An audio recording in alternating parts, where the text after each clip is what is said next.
Hello po mga ka-subscriber, nandito naman po tayo sa ating YouTube channel po mga ka-subscriber. Mag-ano lang po tayo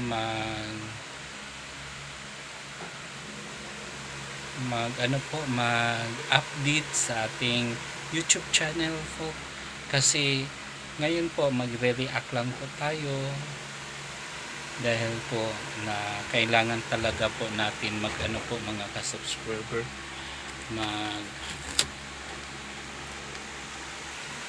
mag-react para po sa ating bansang sinilangan po kung ano-ano ng mga nangyayari dito sa ating bansang Pilipinas po. Kailangan po natin mag-update, kailangan po natin para malaman tungkol sa ating mga mga pangyayari dito sa ating bansa. Ayan po mga ka-subscriber. Gulong-gulo na po sila dahil po na unti-unti na nalalaman at unti-unti at saka hindi na po sila talaga humihinto sa pagsisira po nila sa mga Duterte. Patuloy hanggat ngayon po napapatuloy pa rin sila para masisira ang mga Duterte, lalo na doon sa dahig si Tatay Digong po na hindi wala sila pong awa dahil sa sobrang payat na ni Tatay Digong. Dapat po makauwi na po yan sa ating bansang Pilipinas na siya lang po tanging nagpaganda, nagpaunlad sa ating bansa Pilipinas. Ayan po, maraming nagsuporta sa kanya sa mga taong Pilipino para mapauwi siya dito sa bansang Pilipinas. Ayan. Gusto po natin na nandito na yung ating dating former president na si Rohan Duterte na maraming nagmamahal sa kanyang mga Pilipino, hindi lang po mga Pilipino hanggang ibang bansa, ibang lahi. Maraming nakasuporta dahil sa ating Tatay Digong na magaling at mamlakad noong presidente pa siya. Ayon, inggit na inggit po sila sa mga Duterte dahil po maraming nagawa at hindi po nilustay ang pera. Nasa tamang proseso ang paggamit po niya. Kahit nahirapan siya, ginawa niya lahat. Kahit ang bahay po niya hindi napaayos, patuloy pa rin niya yun. Ayan po, dyan po natin makita yung presidente na brilliant, magaling, mag-isip, mag-decision sa lahat ng bagay. Maraming nagbago at noong wala na siya, yun bumalik na po ang mga nangyayari sa ating bansa. Kasi po 6 years po sila na nanahimik, takot at mga Duterte, takot po sila na imbestigahan sa mga anomalya nila. Kaya pinaano nila si Tatay Digong sa dahil kasi magaling nga, wala ngang kaso.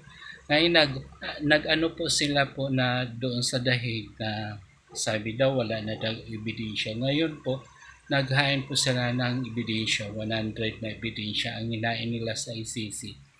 Hindi talaga sila naawa sa matanda na yan. Gusto nila talaga pabagsakin ang mga Duterte.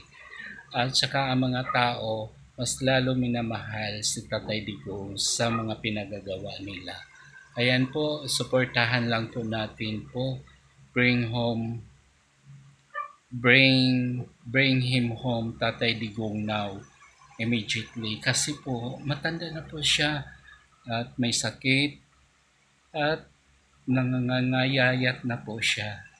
Dapat po bigyan po natin ng pansin at manawagan po tayo sa ating mga mamamayan na dapat mapauwi na si Tatay Digong kasi po wala naman po silang intention na masama.